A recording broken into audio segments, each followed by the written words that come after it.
Listo. Hola Andrea, ¿cómo estás? Hola, muy bien. Muy bien, muy Gracias por bien. invitarme. Estoy muy nerviosa y contenta de tenerte en realidad aquí. Eh, este podcast está iniciando, entonces no nos juzguen. No es cierto. Pero te digo, realmente estoy muy contenta. Eh, Te voy a dar un poquito de previo que hago últimamente con los invitados de qué es Contexto Podcast.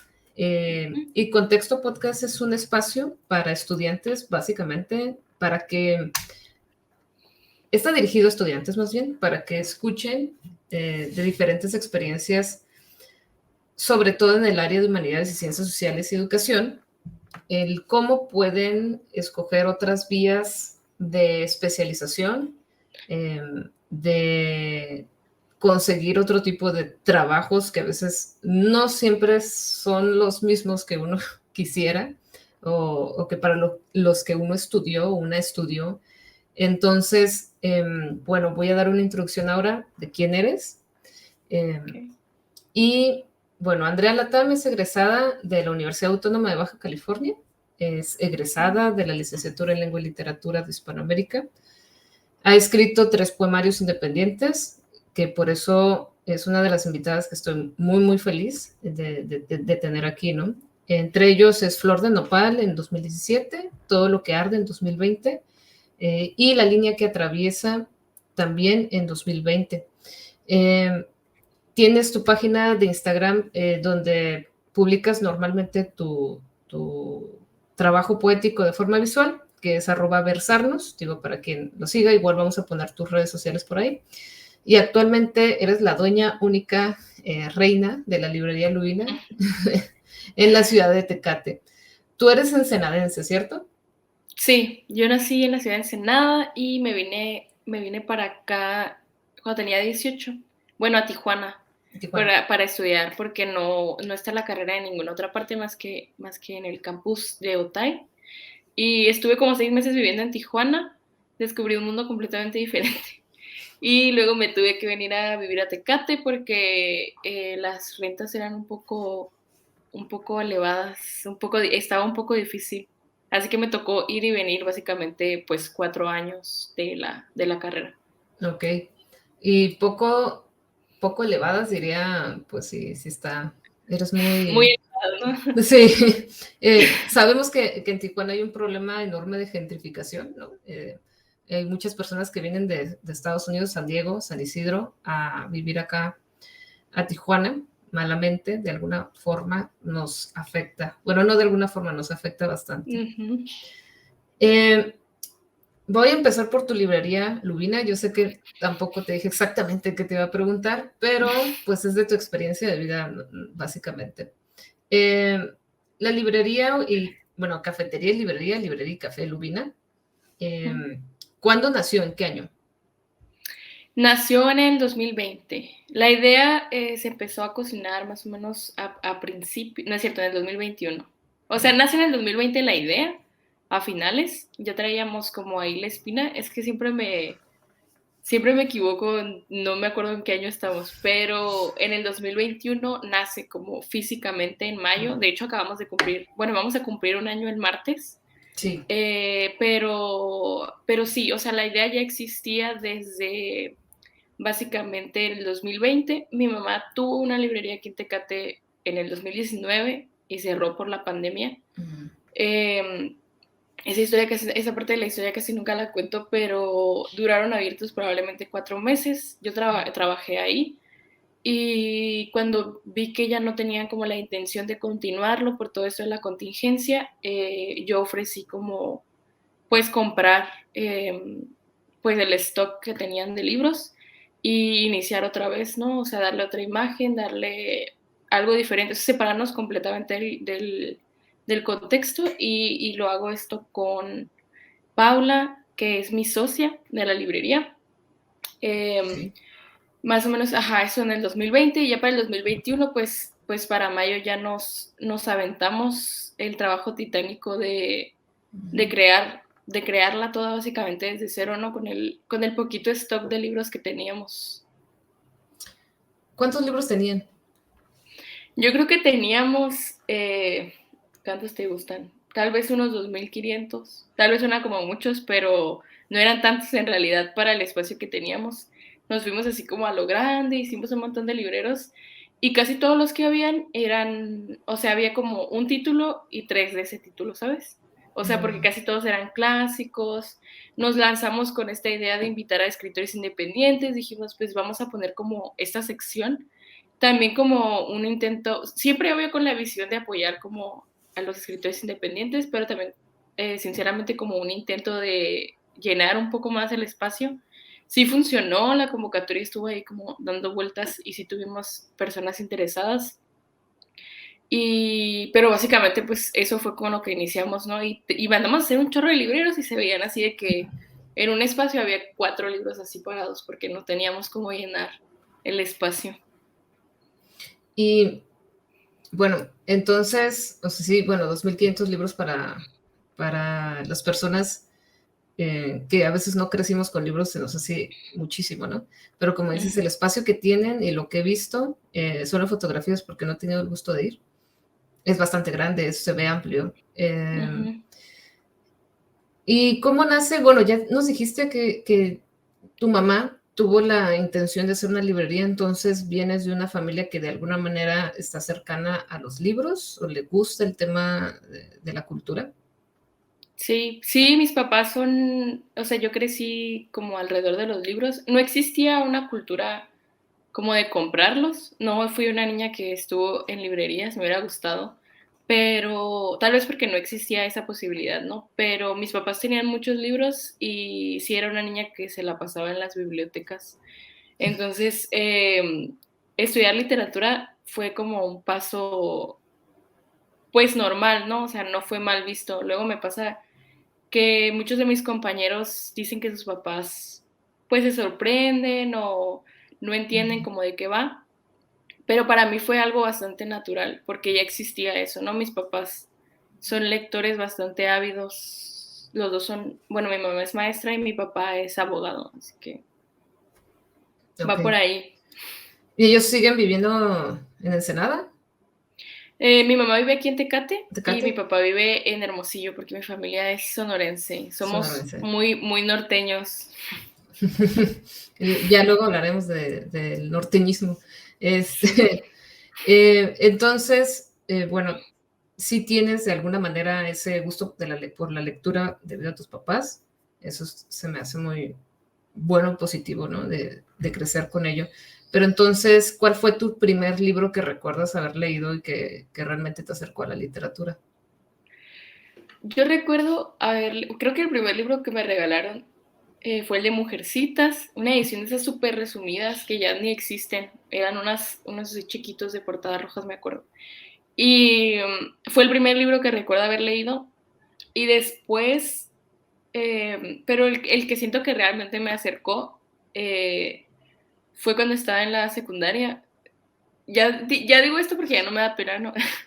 Pero yo leía novelas juveniles, todas las que te puedas imaginar. Y cuando era adolescente, pues las que estaban de moda eran las de Crepúsculo, así que voy a decir que esas. Y también haber encontrado por ahí en un librero, no sé si, bueno, me imagino que sí sabes que pues el Día Nacional del Libro, regalan libros, ¿no? En las librerías, bueno, en Gandhi creo que te cuestan un peso, ¿no? Pero hay como una campaña nacional que sacan libros gratuitos. Y en el librero de mi papá había un libro así bien chiquito de Elena Poniatowska. Eh, Creo que era una compilación, no recuerdo si era como un título específico, pero eran cuentos. Y recuerdo haber leído el de Love Story, que como un resumen pequeño.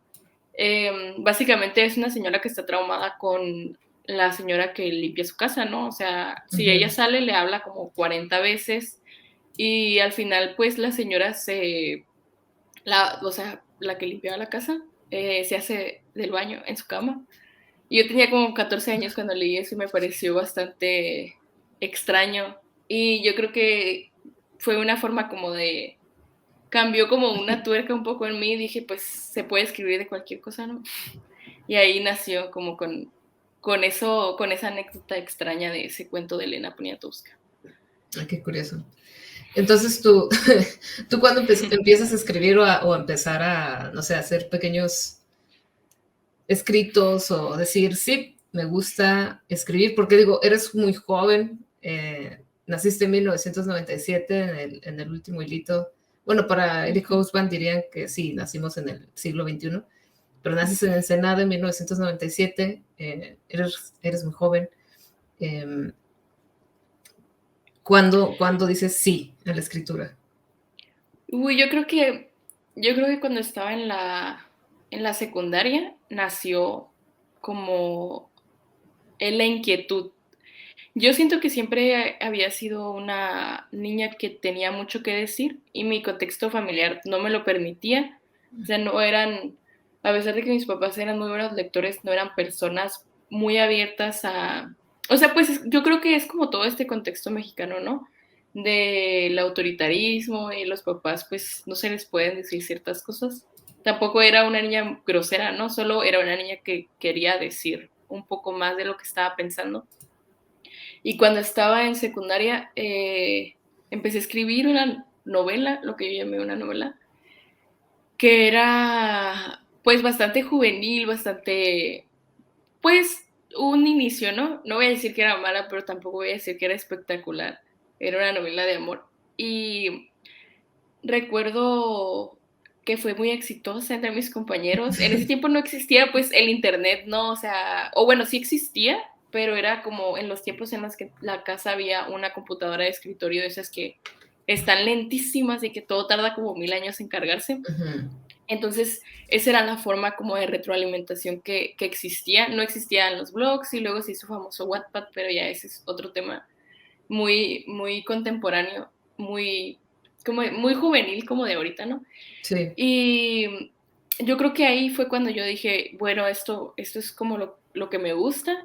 Y dentro de esa como mini novela, bien random, escribí como un poema, recuerdo. Y yo tenía cero acercamiento a la poesía.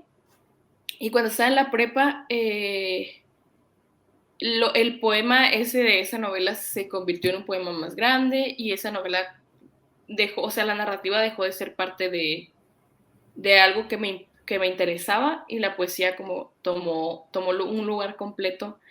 Y cuando estaba en prepa escribía mucho, mucho, mucho. Y había un boom en ese tiempo en Ensenada. Existía, bueno, todavía existe, pero en ese tiempo eran como un poco más movidos. Una agrupación que se llamaba Pluma Joven.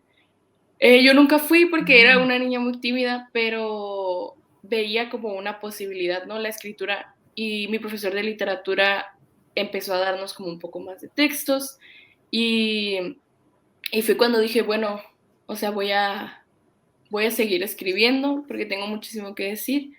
Y ahí, así fue como mi transición también como de narrativa a poesía, porque la poesía se convirtió en una forma, o sea, me empecé a ver la poesía como una forma menos inalcanzable.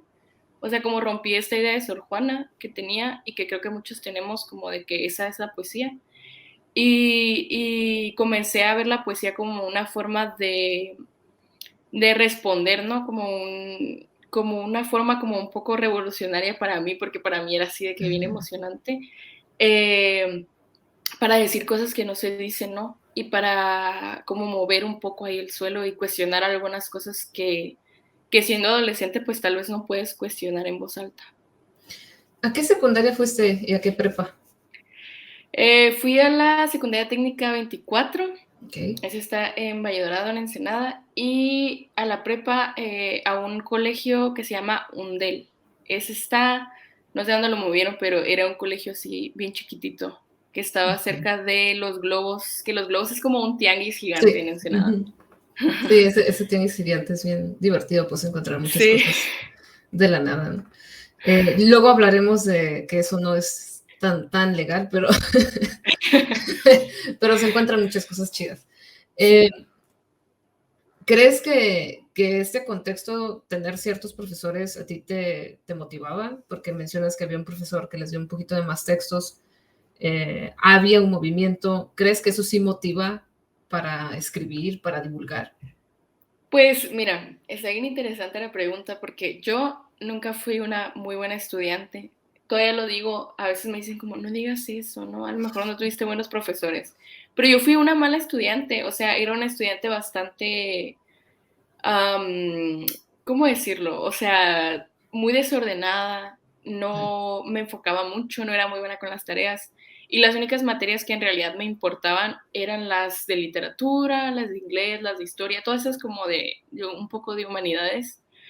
Y y mis profesores no eran muy, no creían como mucho en mi potencial, porque me iba muy bien en sus materias, porque me gustaban, ¿no? Pero como no era una persona aplicada, no creían como mucho en mi potencial, así que no les voy a dar mucho crédito.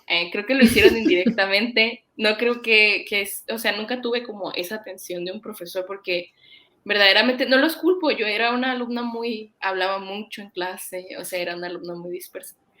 Pero sí considero que mi contexto, o sea, sí fue un privilegio como estudiar en un colegio privado, porque éramos 15 en mi salón y, y eran personas que venían como de, no todos, ¿no? Pero la mayoría tenía un fondo, o sea, sus papás pues eran profesionistas, estaban muy acercados a otras cosas y sí me abrió una puerta de posibilidades con respecto pues a la lectura, ¿no? Y mis compañeros sí me animaban, sí lo veían como algo posible, como el continuar escribiendo. Y sí me dio herramientas, o sea, esas clases en las que sí ponía atención, sí me dieron herramientas para escribir, ¿no? O sea, sí me dieron herramientas para leer, sí me dieron herramientas. Sí, había una biblioteca en la escuela, me acuerdo, que lo quitaron, pero cuando estuvo ahí fue extraordinario. Eh, y era muy fácil porque yo era la única que iba a esta biblioteca. Entonces, en ese sentido, pues sí hubo como, sí considero que mi contexto fue bastante privilegiado. O sea, no, por eso te digo, no, Ujú. no fue algo sorpresivo haber estudiado literatura, porque estaba ahí como esa semillita. Y además, eh, sí creo también como que el contexto, aunque Ensenada no es frontera, pues estamos en un estado fronterizo que ve como el inglés y todo Ujú. esto como algo más posible y como algo más al alcance. Así que mis lecturas y el acercamiento como primerizo que tuve a la poesía fue mucho en inglés. O sea, porque yo me gustaba mucho el slam poetry, todavía me gusta, y ahí fue cuando descubrí, o sea, que la poesía también, pues se podía gritar, ¿no? Se podía hablar de otras cosas y descubrí a algunos de mis autores favoritos. Entonces, sí considero que el contexto fue una parte importante. Tal vez si no hubiera sido una adolescente tan tímida, me hubiera aventado como a estos grupos porque sí veía personas en mi contexto que escribían, ¿no? Que iban a talleres, que había hasta cafés literarios, o sea, en Ensenada, en ese tiempo solo había una librería, pero ya había gente que se movía, que hacía concursos de poesía, ¿no? Entonces sí considero que eso me hizo pensar, bueno, existen, o sea, existe personas que, bueno, yo decía en ese tiempo, ¿no? Que viven de esto o que lo ven como algo, o sea, que me animaban y que lo veían como algo real.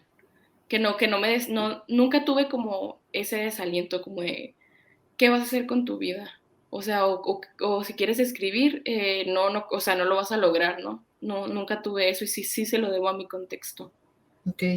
Digo, Ensenada es un lugar donde podemos decir que sí, efectivamente, territorialmente, no hablando de que no esté en frontera, frontera, pues no, no está. Pero lo que yo sé es que hay una cercanía con ciertos barcos que llegan de Estados Unidos, de diversas partes, bajan, platican. Hay un contexto muy interesante en Ensenada, sobre todo por el idioma y también porque dependen de venderles a ciertos, ¿no? Al turismo, ¿no? Que va llegando, dependen de hacer ventas y de hacer muchas cosas. Hay mucha movilización en Ensenada y creo que lo que nos estás contando es bien interesante porque igualmente yo he visto un gran movimiento en historia, en geografía, en literatura, en música, en performance, hay varias cosas que se están gestando en Ensenada, a pesar de ser pequeño, entre comillas, eh, y también de estar lejos de Tijuana, ¿no? Que se considera como ya casi la capital, porque a Mexicali casi, casi no hablamos. Sí, nadie llega hasta allá, ¿no? Exacto. Pero bueno, eso está bastante interesante. Entonces, tú eliges estudiar literatura y por ende tienes pues que movilizarte. Ujú. ¿Y cómo fue esa transición? Las Sí, personas. fue bastante interesante. Es que fíjate que mis amigas me decían, quédate, estudia idiomas, ¿no? O sea, eso, para ellas eso era como lo que se parecía. Y es que en Ensenada no hay, creo que solo hay como artes plásticas, Ujú.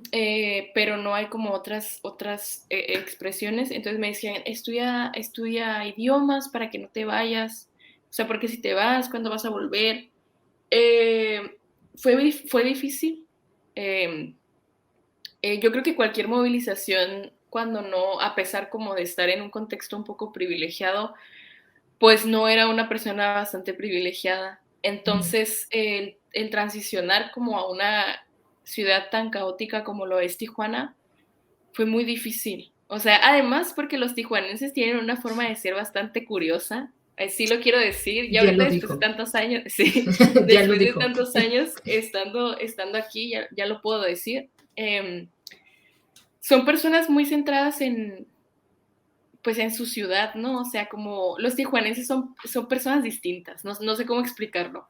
Tienen como una, obviamente, o sea, al estar tan cerca de la frontera, ven todo como desde Tijuana hacia allá, o sea, como hacia afuera. Y siento que en Ensenada las personas eran un poco menos, no sé, o sea, era diferente, la gente era diferente, además yo venía de Ensenada, que para mi gusto no es un pueblito, pero para las personas en Tijuana todo lo que no es Tijuana es pueblo. Ahorita estando en Tecate, pues más, ¿no? Pero fue difícil como ese proceso de adaptarme. Lo hice rápido porque pues tenía que sobrevivir en esa gran ciudad, pero sí fue complicado por eso, ¿no? O sea, por ver otras perspectivas, ver otras vidas. Los tijuanenses viven absolutamente todo rápido, o sea, lo quieren todo ya, viven así como a la máxima potencia. Yo venía de una ciudad que casi tenía música de fondo así de elevador, porque estaba Ujú, ujú. bastante tranquilo, o sea, yo nunca había visto como, no digo que no sucediera, ¿no? Pero no era normal. O sea, la violencia, como los asesinatos, ese tipo de cosas en Ensenada no era como algo que existía.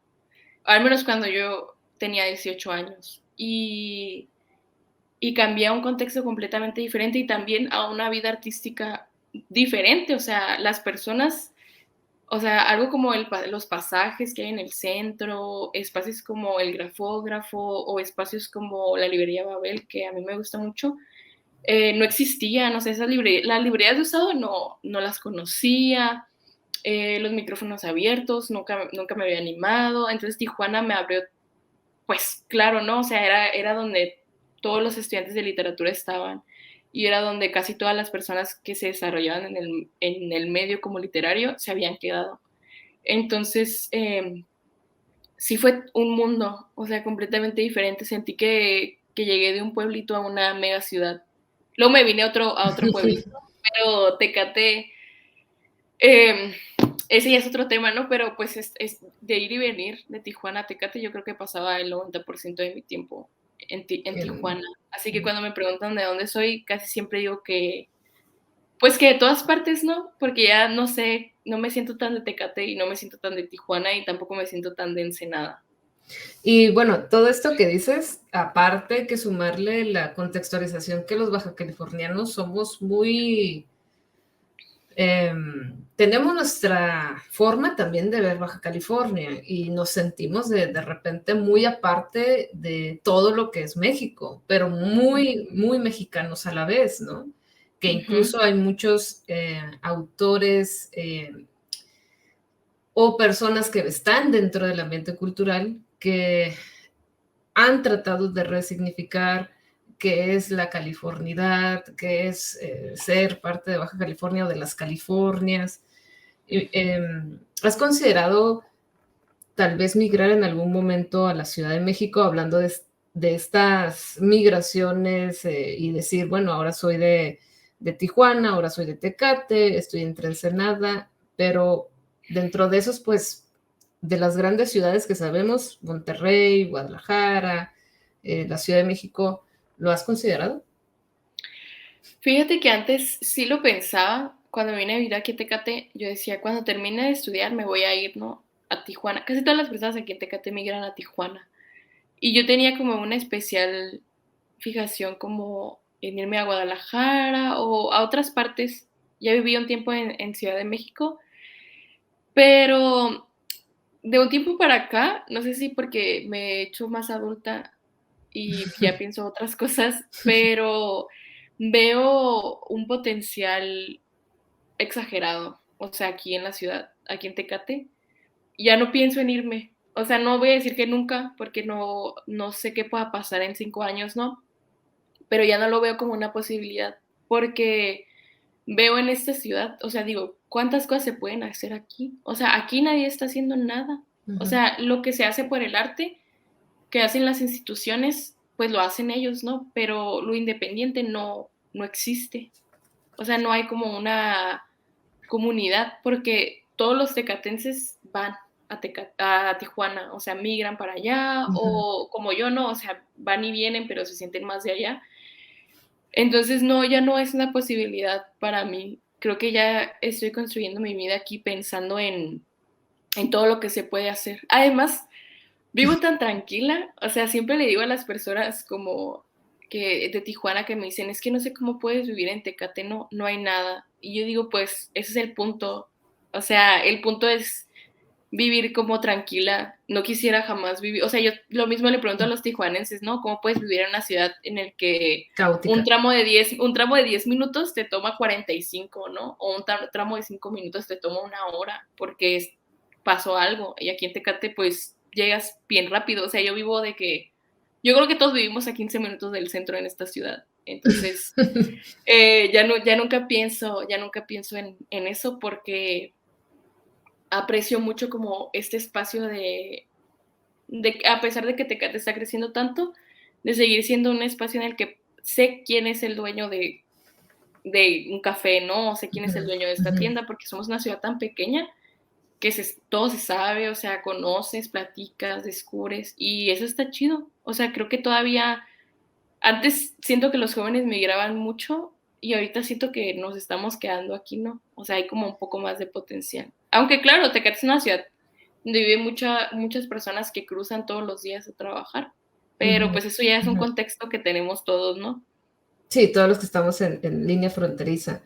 Oye, entonces, bueno, lo que nos estás diciendo, y sí pareciera que hay una percepción de hacer comunidad, y es algo que se está desarrollando la idea bastante, yo lo veo en el inconsciente colectivo, por el exceso de eso, de no tener tiempo, ¿no? Más bien, el no tener tiempo, el traslado, que todo va rápido y al mismo tiempo hay mucha inseguridad.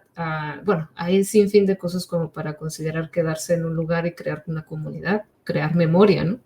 Ujú. En ese sentido, Lubina, en nombre de Lubina, me imagino, quizá sea por Rulfo, Ujú. o, ¿sí? Sí, ¿Estamos bien? Ok.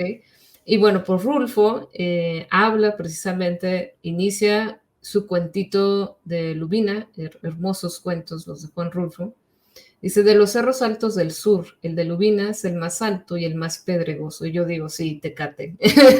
yo sí sí, digo, sí, Tecate, sí, tal cual. ¿Puedes contarnos un poquito más de esa referencia? sí, fíjate que cuando abrimos Lubina, las personas me preguntaban si yo era de Guadalajara y por eso le había puesto así, ¿no? A la librería, porque no conocían el cuento de Juan Rulfo.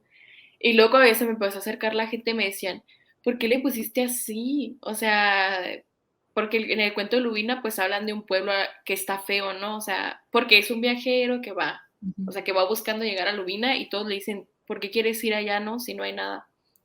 Y, y yo, o sea, yo justamente se lo puse pensando en eso. O sea, no en que Tecate sea igual, sino como en ese inicio, como pensando en el.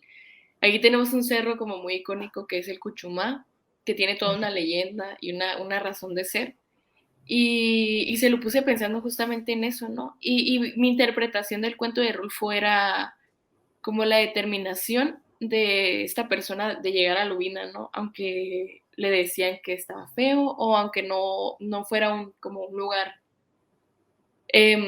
muy agraciado, porque yo veía como en mí misma como esa determinación por Tecate. A mí Tecate me parece una ciudad muy bonita, que está cambiando mucho y que tiene un montón de potencial y sí la veo un poco como, bueno, en comparación con otra ciudad más pequeña como Rosarito, pues tal vez no, pero sí lo veo como una ciudad que para otros municipios es como un poco apestada, ¿no? O sea, todo el mundo se olvida de Tecate y todo el mundo ve a Tecate como una ciudad por la que no quieres pasar, ¿no? O una ciudad que solamente es una ciudad de paso, como entre Tijuana y Mexicali, entre Ensenada, bueno, más bien como entre Tijuana y Mexicali nada más. Pero sí, o sea, de ahí, de ahí. Y también porque soy muy, muy fan de Juan Rulfo, me gustan mucho sus cuentos.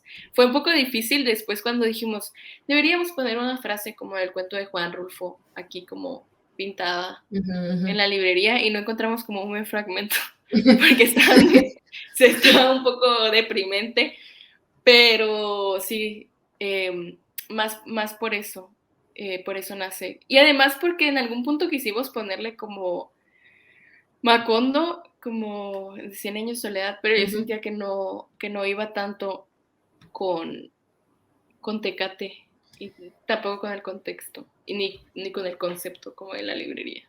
A mí me llama mucho la atención porque Rulfo de alguna manera se ha pegado como estampita a la idealización de Tijuana, ¿eh? Ya luego hablaremos de Vizcaíno en Ajá. nuestras pláticas, pero sí hay mucho esa intención y de verse reflejados en ese contexto que siempre plantea Rulfo, de lo inhóspito, del vacío, del desierto.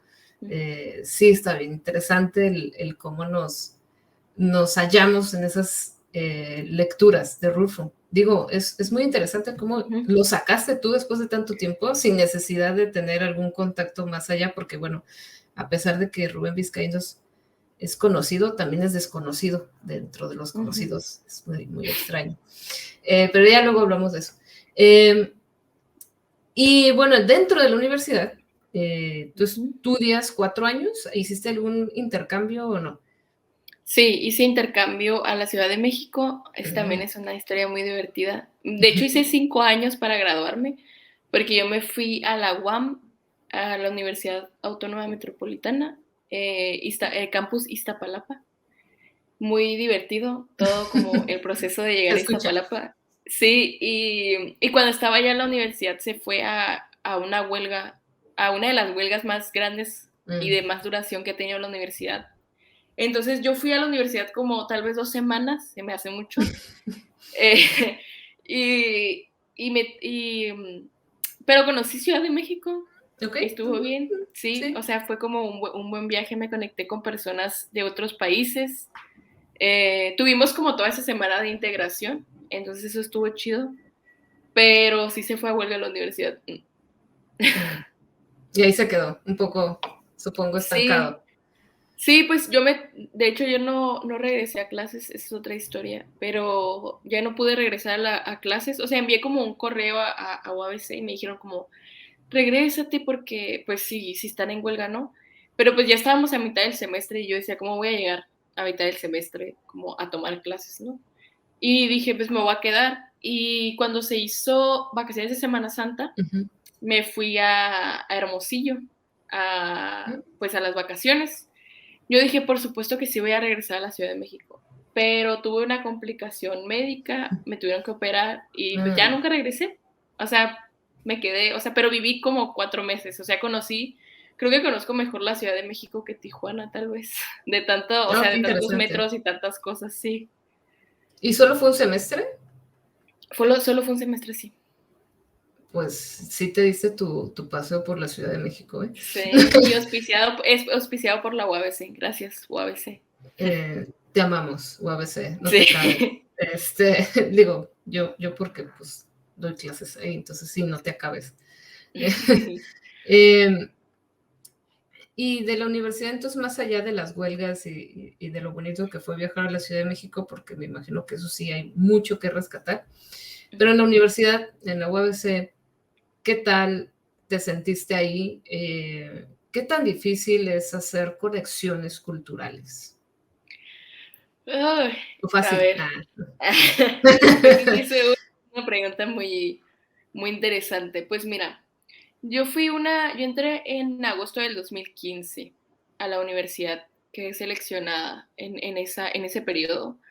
Y desde que entré a la universidad, los profesores no, pues siempre hablaban de que éramos un grupo muy grande. Creo que en mi salón éramos como 32 Oh, sí. y en literatura eso es mucho, o sea, es mucha gente estudiando literatura y, y pues era pues mucha diversidad, ¿no? También ese fue como un choque cultural entre municipios para mí porque la gente era muy diferente y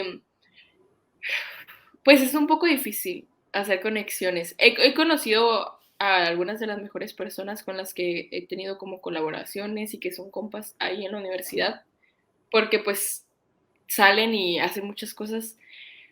Pero yo saqué mi primer poemario cuando estaba en la universidad. Tal vez estaba en cuarto o quinto semestre, no me acuerdo. Que No me fue acuerdo. Flor de Nopal, Flor de Nopal en el 2016. 2017, ajá. Tal vez estaba en cuarto. Y fue bien difícil para mí, o sea, porque había una crítica bien fuerte.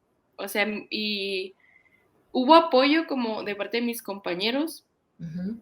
pero un apoyo un poco extraño. Y sí veía como ese tipo de cosas, ¿no? Había una competencia. No sé si porque no había espacios, tal vez como no había muchos espacios para desarrollarse en ese momento. Estaban creciendo muchas cosas en Tijuana y me tocó como que hubiera una competencia así bien difícil, bien envidiosa. Y hasta tuve Ujú. situaciones con profesores muy Ok. interesantes, pero eso ya son otros chismes. Pero a las personas que conocí y con quienes hice conexiones ahí en la UABC, pues son personas con las que hasta ahorita tengo, o sea, con las que hice proyectos chidos, ¿no? Y que me enseñaron mucho y colaboré en una revista, seguí escribiendo, aprendí mucho sobre edición y todo eso pues se lo aprendí a personas con las que colaboré. Aunque sí es un buen punto de referencia porque pues a pesar de que Tijuana es una gran ciudad, pues el círculo literario es bastante pequeño Ujú. y, y si conoces a alguien pues y esa persona habla bien de ti, pues a lo mejor eso ya te da como referencias con otras personas. Igual como para otra vez ir contextualizando, en Tijuana en realidad actualmente ya hay más lugares, entre comillas, para desenvolverse y difundir la literatura, el arte, que es el ICBC y el Centro Cultural Tijuana. También está la Casa de Cultura y hay algunos otros espacios, pero la verdad sí es bien difícil su difusión. Ujú, Sabemos nosotros que estamos en el ámbito académico y cultural, que normalmente asisten las mismas personas, ujú. conocedores, ¿no? Conocedores igual, ya conocemos a don Juan, así, ¿no? Literal, de que sabemos que va a ir a escuchar una conversación de historia o se va a ir a escuchar una conversación de literatura. Y estos espacios públicos, ¿tú consideras que es complejo adentrarte a estos espacios culturales públicos, es decir, de gobierno? Pues según mi experiencia, no considero que sea difícil. O sea, pues te digo, no, o sea, si ya conoces personas, si te mueves ahí, no tienes que ser como ¿cómo decirlo, no? No necesariamente tienes que ser una persona como muy extraordinaria. O sea, no necesariamente tienes que hacer muchas cosas, ¿no? Tal vez extraordinaria no es la palabra, Uh pero -huh. no tienes que ser muy, muy movido para que te conozcan. Y además yo tengo como un poco la fortuna aquí en Tecate de que como es una ciudad tan pequeña y hay tan pocas personas que se dedican al arte y que hacen cosas con eso, pues los espacios siempre están abiertos, porque la literatura no es un arte en el que haya 20 personas esperando, ¿no? Como una oportunidad. Bueno, al menos aquí en Tecate, ¿no? O sea, como que esperando acercarse a esos Ujú, lugares ujú. para hacer cosas, no los hay. Por eso aquí nunca nadie gana becas de literatura o premios nacionales. Aquí en Tecate creo que no hay nadie que lo haya hecho. O si sí, pues no sé, ¿no? Entonces no me parece complicado, Ok. realmente. Y, Al menos que le caigas mal a alguien que esté ahí, ¿no? Pero eso no me ha pasado, afortunadamente. y entonces, digo, es que ya yo mis guerras de Vietnam. Pero entonces, digo, ¿en qué crees que reside que haya o no haya tantas personas interesadas en la literatura? ¿Tiene que ver desde tu perspectiva, sí, en la educación? Es decir, en la escuela, en los profesores, o qué aspectos, qué características dirías tú, es que pasa esto. Digo, tú has ido a la Ciudad de México, yo he ido a la Ciudad de México, sabemos que ahí hay hasta en el metro frases, hay un poquito más de difusión, ¿no? Siempre está la plaza, hay diferentes eventos culturales, sabemos que van a llegar, ¿no? También en Guadalajara, que yo he tenido la fortuna de ir muchas veces y sé que hay un ambiente, ¿no? Hay un ambiente que se siente culturoso, diríamos por ahí. También en Guanajuato se siente por ser la meca, ¿no? Eh, en muchos concursos, participaciones y demás. ¿Qué crees que haga falta para que haya más? ¿O es necesario que haya más? ¿O mejor hacemos un monopolio? ¿O Uy, pues mira, fíjate que yo pienso que todo tiene que ver con nuestro contexto. Vivimos en un estado muy caro. Aquí es muy caro vivir. O sea, es carísimo independizarse, es caro. Y las carreras como de humanidades y de arte, no digo que en otros estados no sea así, ¿no? Pero no son carreras que realmente te dan de comer. O sea, digamos, ¿no? O sea, Ujú. o al menos es lo que culturalmente nos dicen. Yo tengo muchos compañeros que tienen dos carreras, porque la posibilidad de vivir de estudiar filosofía no, pues no es muy posible. Yo creo que tiene que ver mucho con eso y con lo que nos dicen. Además, muchas personas aquí en el estado pues tienen doble nacionalidad, o sea, esa es la verdad, ¿no? Y se van a trabajar allá y muy respetable, pero eso siento que ha hecho como que los que estemos aquí, que los que nos desarrollamos como en el ámbito, vivamos como un mini monopolio eh, bastante, o sea, que se resume básicamente a la ciudad de Tijuana, ¿no? Porque Ujú. no sé en la ciudad de Mexicali, pero es como si otros municipios no existieran al 100%, o sea, sus expresiones como culturales, ¿no? Yo siento que tiene que ver con eso, un poco. Y al menos yo lo he visto, ¿no? Así como también lo que me decían compañeros, ¿no? Como que mis papás no querían que estudiara esto porque me preguntaban como de qué iba a vivir, ¿no? O qué iba a hacer después, o qué iba a pasar. Y no considero que debería haber un monopolio. O sea, yo soy una como fiel creyente de la necesidad de crear nuevos espacios y volviendo como a ese concepto como de crear nuevas comunidades. No digo que Ujú. las personas que ya tengan 40 años en esto no merezcan como su espacio, solo considero que si hay tres lecturas como en tres espacios diferentes y en las tres lecturas los que están llevando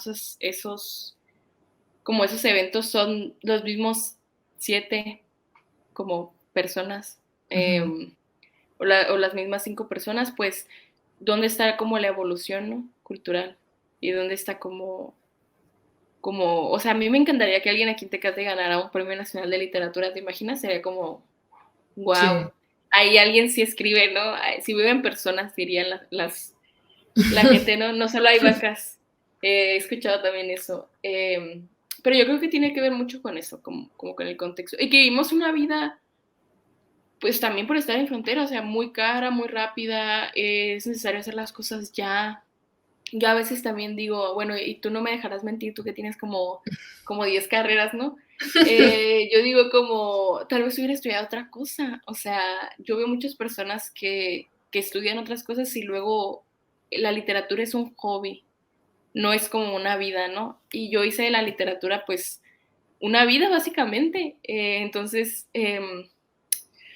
sí es bastante difícil como seguir un poco los sueños en ese sentido. Y eso es lo que se te admira, digo, desde mi punto de vista, es vivir de la literatura desde sus diferentes aristas, porque a veces pensamos que la literatura es escribir, ganar un premio, llevarte, no sé, lo que oferten en ese certamen, que pueden ser 50,000, 30,000, 10,000 pesos, 100,000 pesos, más, menos, y tratar de vivir de, como dices, ¿no? En algún momento ser una vaca sagrada y que te publiquen en Fondo de Cultura, que te publiquen en Sexto Piso, que te publiquen, ¿no? Pensamos que por ahí es el camino, pero es complicado.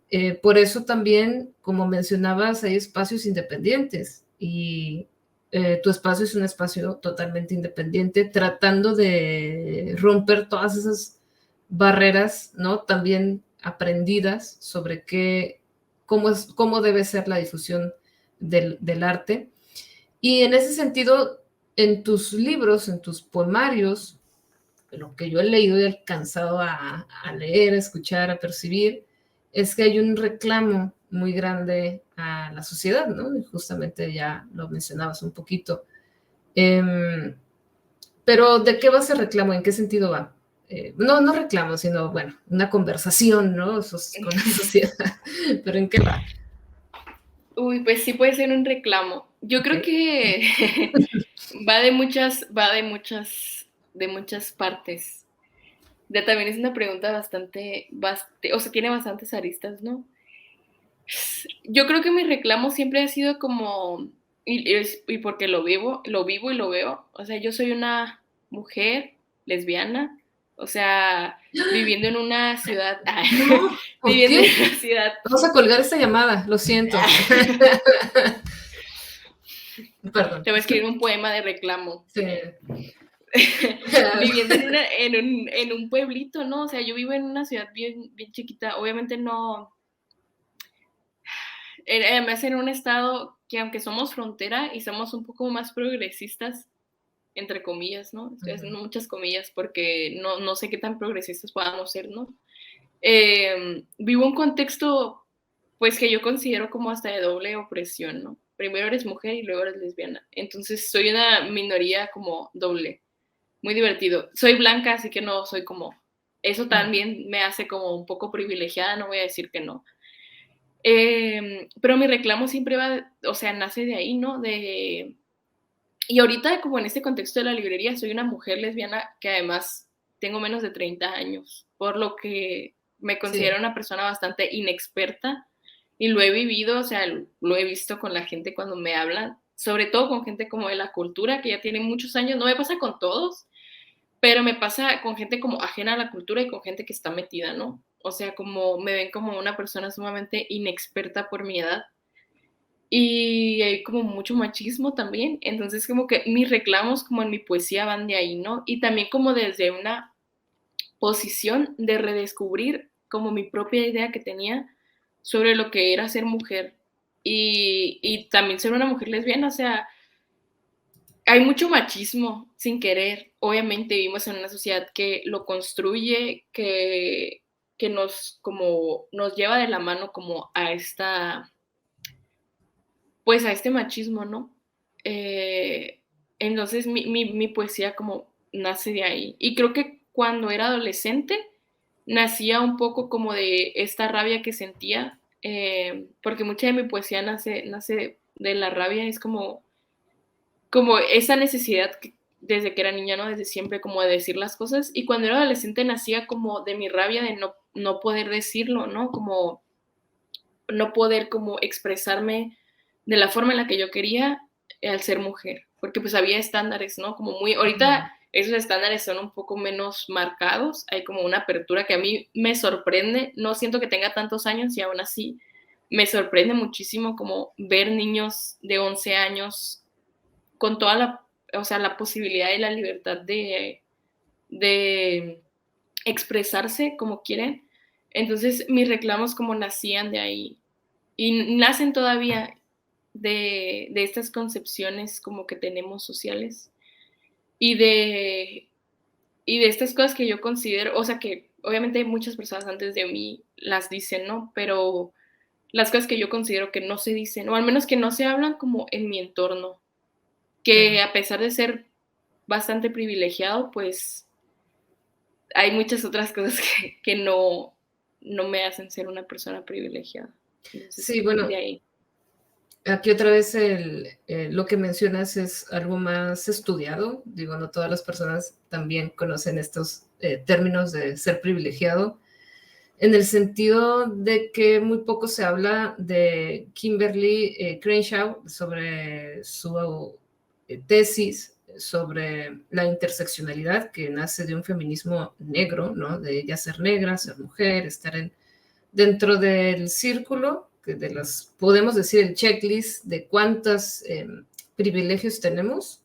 Ella hace ese círculo e intentan que entendamos que a veces tenemos ciertos puntos que nos dan privilegios y ciertos puntos que nos van quitando, o ciertas casillas que nos van quitando puntos de esos mismos privilegios, ¿no? Como lo que mencionas. Al final de cuentas, eres mujer, eres joven, y eso a veces juega a favor o en contra, dependiendo en qué ámbito nos encontremos. Eh, si eres blanca, sin embargo, podríamos decir, estás en un contexto pequeño, en un pueblo, como muchos le dirían, eh, eres la única que está haciendo un movimiento cultural y literario, el literario independiente, ¿no? Porque ya hay otros acercamientos, yo he estado viendo que hay alguna que otro intento también de abrir librerías, que eso se me hace muy bonito porque yo siento que tú estás abriendo la puerta, oigan, se puede hacer algo, hay que hacerlo, la población va a seguir creciendo, digo, Baja California es, la puerta de entrada a todos, migrantes, ¿no? Entonces, bueno, todo lo que dices merece su punto, su tomarle cada uno unas preguntas muy, muy vastas. No tocaré el tema del lesbianismo ahorita, creo que lo dejaré pendiente para otro podcast si me lo permites, porque estaría muy interesante ver la poesía, ¿no? Desde esa perspectiva.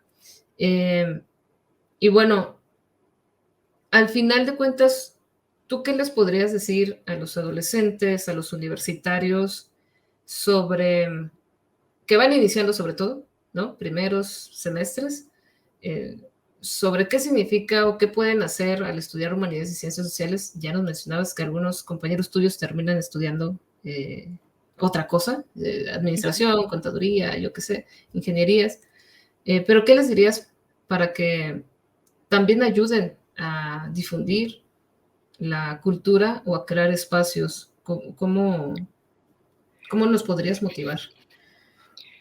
Pues yo creo que las personas que nos dedicamos como a esto somos bastante valientes. Las personas que no hago menos a quienes no lo hacen, ¿no? Pero hay que tener cierto grado de valentía y de entusiasmo y creer como, tener como una llamita de pasión. Siempre que me preguntan como si no me arrepiento de haber estudiado lo que estoy estudiando y que sucedía mucho como en una clase que tenía en preparatoria que se llamaba Plan de Vida, decían como, ¿por qué vas a estudiar eso, no? O sea, como, ¿qué es, o sea, por qué? ¿Qué va a pasar después? Y yo siempre he sentido que es una vocación, o sea, como hay una llama ahí dentro de mí que me lleva como automáticamente a una necesidad de hacerlo. Entonces, yo aconsejo como a las personas, a los estudiantes, que si sienten como ese llamado como de vocación, que también la vocación es como un término enorme, ¿no? Podríamos aquí hablar todo un podcast sobre la vocación y sobre si existe o no existe, pero si sientes como esa llama, ese llamado, esa necesidad, porque para mí es una necesidad, el estar en esos espacios, necesito como estar ahí, lo hagas, o sea, como atiende el llamado y sé valiente, porque yo creo que se puede vivir de absolutamente todo.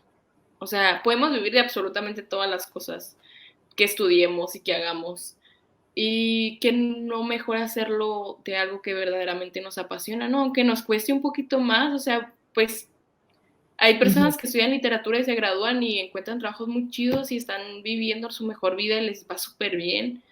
Y hay personas a las que les cuesta un poco más, ¿no?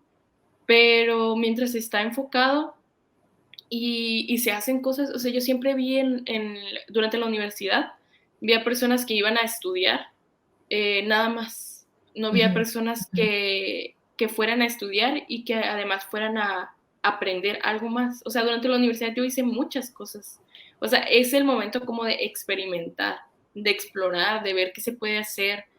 Eh, hagan cosas durante la universidad. O sea, aunque les dé pena, aunque no sepan como al 100% de lo que están haciendo, hagan círculos de lectura o hagan micrófonos abiertos, aunque vaya una persona. Eh, la idea es hacer cosas, porque eso nos va a llevar a aprender mucho más, ¿no? O sea, yo siento que tengo un montón de herramientas porque durante la universidad me aventé a hacer bastantes cosas. No digo que fuera como la más movida de mi generación, pero sí era como, sí estaba yo ahí, pues, o sea, sí iba como a las cosas, sí estaba presente, sí me movía, sí aprendía, sí, si no entendía algo, preguntaba. Entonces, sigan como ese camino de la llamita de la vocación y de la pasión, nunca se van a arrepentir. O sea, yo decía, yo prefiero morirme de hambre como en algo que sé que me apasiona y que siento que es mi vocación, que ser rica en algo que no me va a llenar jamás, ¿no? Y que siempre va a existir en mi mente como que hubiera pasado si hubiera estudiado esto, ¿no? O si hubiera hecho Ujú. esto. Creo que el miedo al fracaso es nuestro peor enemigo. Entonces yo nunca lo tuve porque nunca lo vi como una posibilidad, el fracasar. Sí fracasé muchísimas veces, por supuesto. O sea, ojalá pudiera decir como todo me salió excelente todas las veces que lo intenté. Pero de eso se trata aprender. O sea, decía, decía alguien que conozco mientras platicábamos, que así se crece, ¿no? O sea, echando a perder. Y así se aprende, desde, como nos dicen de niños, o esas frases como populares, echando a perder se aprende. Entonces, mi consejo es hacer hasta que salga. O sea, porque también luego hay dos dichos que dicen, tal vez el que está ahí no es el mejor en lo que está haciendo, ¿no? Pero es el único que fue perseverante y que lo hizo. A lo mejor es el único que lo hizo y a lo mejor era Ujú. el peor de todos los mejores, pero es el único que lo hizo y es el que está ahí. Eso es bien bonito lo que estás diciendo porque básicamente a veces pensamos que tenemos que ser perfectos y conozco muchísimos estudiantes, compañeros que quieren hacer las cosas tal cual, eh, que seas especialista en el tema, tal, o sea, porque bueno, en la academia hay una situación de especialización muy fuerte, ¿no? Eh, y bueno, es histórico, es del siglo XX, pero el punto es que muchas personas no se animan porque dicen, voy a hacer un podcast, tiene que salir con el mejor audio, con el mejor video, con el mejor, no sé, efectos y demás. Y si no, no lo hago, ¿no? Y sí, eso pasa. Tal vez no son los mejores, ¿no? Pero con el paso del tiempo van a poder ser los mejores porque son perseverantes, son persistentes. Eh, para finalizar, Andrea, yo sé que ya es mucho tiempo, pero No, no pasa nada. para ir finalizando, eh, ¿consideras que la universidad tú aprendiste, te sirvió? Hoy en día, digo, esta pregunta ya lo estoy diciendo más regularmente, pero hoy en día muchos youtubers opinan, ¿no? Que la universidad no funciona, que hay muchas materias que no sirven, que hay muchas situaciones o profesores que no vale la pena escuchar. Uy, yo creo que la universidad fue una pieza clave para mí. O sea, estudiar es algo súper importante, porque tal vez yo no era la mejor estudiante, ¿no? O sea, en la universidad tampoco, pero sí fue un espacio que me dio las herramientas para llegar hasta aquí. O sea, sí fue un espacio de conexiones, también fue un espacio de profundo aprendizaje. Por supuesto que no lo sabemos todo y siento que a pesar de que ya existen mil maneras de aprender las cosas, todavía hay personas como, hay profesores que sí nos enseñan y nos mueven un poquito. Sobre todo, creo que la universidad es una buena forma de alimentar como esta alma como, o como necesidad de aprendizaje y como como esa necesidad de saber más. Entonces yo creo que la universidad, si no hubiera ido, no creo que estuviera aquí. O sea, no creo que lo hubiera logrado, no creo que hubiera escrito un poemario. O tal vez sí, pero no hubiera estado tan chido. O sea, no hubiera como tenido una perspectiva tan amplia, ¿no? Es eso. La universidad amplió mi perspectiva de las cosas y mi visión. O sea, no hago menos a quienes no estudian, tendrán otras experiencias y otras vivencias, pero si existe la posibilidad de hacerlo, sé que la universidad como es una buena forma de ampliar nuestro mundo. Súper. Pues muchas gracias, Andrea. Yo solo digo que compren tus libros, tus poemarios. ¿Tienes la línea que atraviesa? ¿Tienes libros o algo que puedan conseguir? No No. tengo ninguno ahorita, pero Okay. me pueden seguir como en mis redes. En algún momento me animaré a sacar más, porque sé de la línea que atraviesa tiene una historia muy divertida y por eso no tengo. Pero ya en Versarnos, si me siguen en Instagram, ahí es donde publico regularmente, podrán ver como cuando, cuando ya haya disponibles. Y si no, pues busquen mi nombre como Andrea Leitam y luego pónganle poemas en Google y les va a salir como mi blog o poemas visuales que a veces hago o cuando me han invitado a revistas para leerme, por si quieren leer como un poco más de mi poesía. Yo digo que sí. Yo les recomiendo demasiado tu poesía, demasiado visitar Tecate, hacer tours, bueno, tours de visita a la librería. Sí, Y bueno, y que sigan todos sus, porque bueno, yo sé que tienes tu equipito de trabajo, que la sigan en el Café Librería Lubina. Y yo creo que ya después nos juntaremos mucho más a hacer otros proyectos y cosas que hagan parte de una difusión de la cultura en Tijuana, Tecate y donde se pueda. Muchas gracias, sí. Andrea. Muchas gracias por invitarme, yo encantada de seguir platicando.